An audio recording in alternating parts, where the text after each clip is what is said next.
मेरे ही हाथों अपनी मूर्खता सिद्ध करने से रोक ली। अब मेरा कार्य था कि मैं उसे दिखलाऊं कि शिवलिंग का श्रृंगार कैसे किया जाता है। लिंगम के साथ तो मैं खेल भी सकता था, परंतु यहां उसके शरीर की बहुत ही गंध उसके सुगंधित कुरेल में खुलकर उतर रही थी, और इस काम में निरंतर उसका स्पर्श करके उसके वस्त्रहीन अंग को सहलाकर मृदु बनाते हुए मुझे स्वयं द्रव होना था। भाग्यवश से चंद्रावती स्वयं इतनी शांत और स्थिर थी, उत्तेजना का प्रश्न ही नहीं था।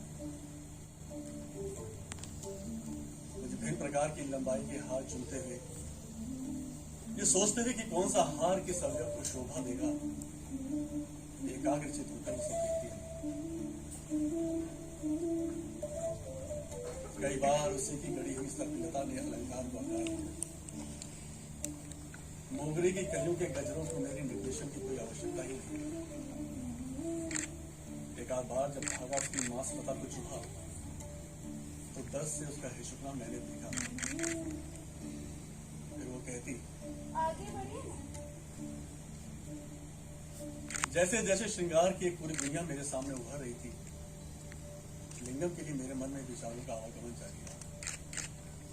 मुझे उस पर दया आई। उसके अति साधारण अति सामान्य रूपरेखा से मैं क्रोध हुआ। पुष्पमालाएं उन पर ठहरती, किंतु डोलती हुई अनिश्चितता पूर्वक ठहरती, और फिर मुझे गांठ लगानी पड़ती ताकि कुछ दूर धागे में छिपा सकूं। स्वयंभू ने स्वयं को ऐसा स्वरूप क्यों नहीं अर्पित किया जिससे कि प्रेरणा मिली, जैसे कि चंद्रावती के अंग अंग से प्रस्फुटित होती।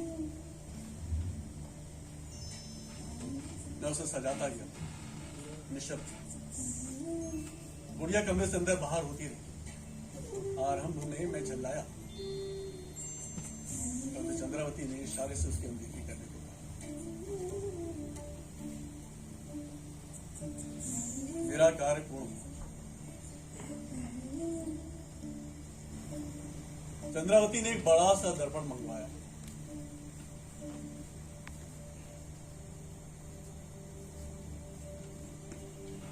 और स्वयं को निहारा।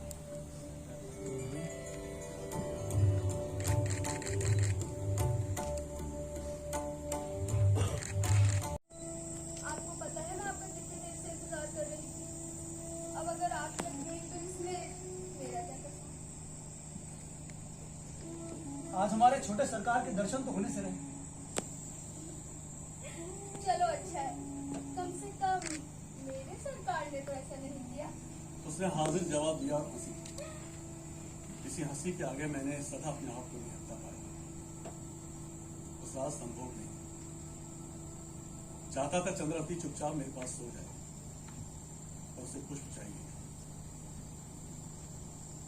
आप इतनी लंबी डगर चल के आए, न सांप की सोची न विषैले की रही। मैं देखना चाहती हूँ आज आप मेरे लिए कैसे पुष्प खिल के लेके आए और उनके साथ क्या करने वाले हैं। बस फिर क्या, मैं उसे सजाता संवारता नींद से जूझता रहा। और क्या, थोड़ी ही देर में मैं थक कर बैठ गया, और उसने मेरे कंधे पर सर रख के अपनी पलकें मारी। अपने न जाने कब वो गहरी नींद में गिर गई। मैंने चंद्रावती को पुष्पों की तरह गलीचे पर लिटा दिया।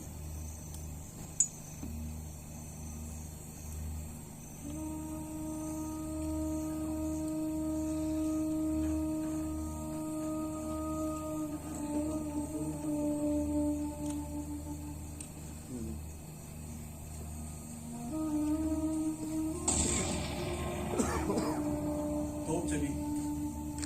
रात की निस्तब्धता चकनाचूर हो गई।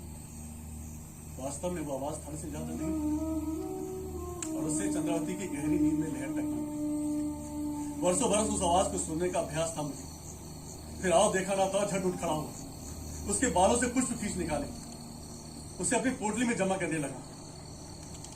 वो जागे और उठकर बैठ गई। उसको देखने में एक क्षण भी बिना गवाए बना। मैंने कहा मुझे जाना। मैं दरवाजा बंद करने के लिए जैसे ही मुड़ा, मैंने देखा चंद्रावती को नींद से जूझती हुई एक धान कांप रही थी।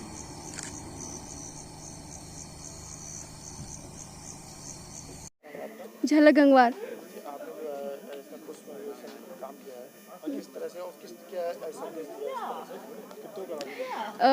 जो मैंने कैरेक्टर किया है चंद्रावती, वो एक गणिका थी और उसे मतलब एक तरीके से ये भी दिखाया गया है कि वो शिव जी का ही एक रूप थी। और ये मेरा पहला नाटक था तो थोड़ा सा घबराहट हो रही थी और नर्वस थी मैं, बट आफ्टर ऑल सब कुछ अच्छे से निकल कर आया। अमुज दादा ने बहुत अच्छा मतलब हम लोग को डायरेक्शन दिया, हम लोग को बहुत अच्छे से सिखाया तो हम लोग कर पाए। और चंद्रावती बहुत बोल्ड कैरेक्टर था उसका, वो बहुत बोल्ड थी, वैश्या थी और वो उसके प्रेम में पंडित आ जाता है और फिर उसे लगता है वो अशुद्ध हो गया है। और चंद्रावती मतलब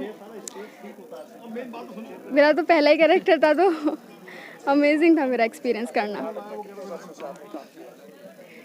मुझे इस थिएटर से जुड़े हुए 1 साल हो गया है और इससे पहले मेरा पहला नाटक था, इससे पहले नाटक नहीं। मैं यहाँ पे 1-2 बार आई थी और मैंने थिएटर देखा था, तब मुझे अच्छा लगा था। उसके बाद मैं बरेली की रहने वाली हूँ।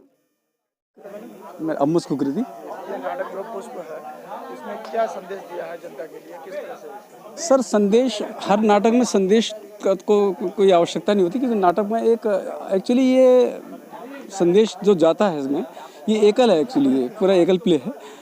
हम लोगों ने इस प्ले को थोड़ा सा प्रयोगात्मक तौर पे भी इसको डाला है, कुछ नया कुछ करने की कोशिश करी है। वो कि एक नाटककार ही मतलब उसको नया करने की सोचता है और रिस्क लेता है। हम लोग इसमें कुछ रिस्क उठाया इस प्ले में, कुछ नया करने की सोची।